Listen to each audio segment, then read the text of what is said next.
Welcome to the Deep Dive. Today, we're getting into something super important for, well, pretty much every home in town. Those drains you see outside, the ones that catch rainwater. Yeah, catch basins. Yeah. They do a lot more than people might think. Exactly. And we're basing our chat today on an article we found over on the Pacific Blue Mechanical website. It's called Catch Basin Drainage Services in Ladner Delta, Your Local Solution. Right. A good source for this topic. So our mission today is basically to figure out why keeping these drains clean is such a big deal, especially when you've got local folks helping out and, you know, all the good stuff that comes from it. We'll try and keep it simple. It's interesting, they're not just holes in the ground, are they? Yeah. They're actually engineered, designed to control stormwater. You've got the grate on top that stops the big stuff like leaves and trash. Okay. Then underneath, there's usually a sump, like a little pit. A sump? What's that for? Well, that catches the finer stuff like sand and dirt, lets it settle out. And then an outlet pipe carries the cleaner water away to the main storm sewer. It's all about getting that rainwater off the streets efficiently. Right. Preventing floods, basically. Exactly. Stopping that localized flooding. So, okay. The article really hammered home that cleaning them regularly isn't just, you know, nice to do. It's essential. Critical, really. Because if you ignore them, all that stuff, dirt, leaves, litter, just builds up in that sump thingy. Precisely. And that buildup, it takes up space, reduces how much water the basin can actually hold and handle. And then what? Blockages? Yep. Blockages in the basin itself, or even worse, in the pipe leading out. And the article mentioned that can cause real problems, like pressure building up against house foundations. That's right. Hydrostatic pressure, it can lead to basement flooding, even structural damage. Serious, costly stuff. Wow. Okay. So not just a soggy lawn we're talking. Definitely not. And think about specific places, like Ladner Delta, mentioned in the article title.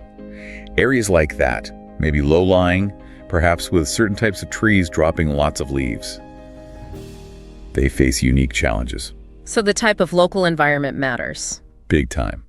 The kind of debris is different. How quickly things clog up can vary. So what should people look out for? Like, how do you know if there's a problem? Well, the obvious one is water draining really slowly after it rains. Or just pooling around the grate and not going anywhere. Okay. Sometimes you might even notice, like, weird smells coming from the drain. That could be trapped, decaying gunk. Right. So those aren't just little annoyances, they're actual warning signs. Absolutely. They signal the basin isn't working right. The article suggested even moderate rain could overwhelm a basin if its flow capacity is reduced by, say, 40% or more due to blockage. 40%, that's huge. Doesn't take much sometimes. Okay, this is where the idea of local experts comes in, right? The article seemed pretty strong on that point. Yeah, and it makes sense. It's not just about having the right truck or pump. It's the knowledge. It's the local knowledge. They understand the specific environment, you know, the soil type, what trees are common, maybe even tidal effects in coastal places like Ladner. So they know what kind of problems to expect and the best way to deal with them. Exactly. It helps them choose the most effective way to clean and maintain the system. And how do they actually clean them? Is it just scooping out the leaves? Oh, it's usually more involved than that for a professional job. Yeah. They'll likely manually clear out the obvious debris from the sump first. Okay. But then they might use things like hydrojetting high-pressure water to blast out blockages in the pipes, or vacuum trucks to properly suck out all the accumulated sediment and sludge from the bottom.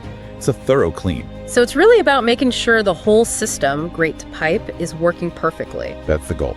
And when these local pros do that, the benefits go way beyond just one house. Right. Oh, for sure. Yeah. The article points this out clearly.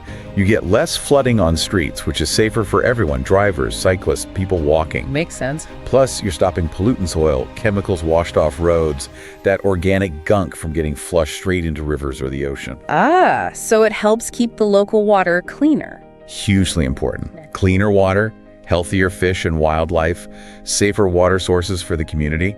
It connects directly to public health and the environment. And I guess it saves money in the long run, too. Fewer emergency calls, less damage repair. Definitely.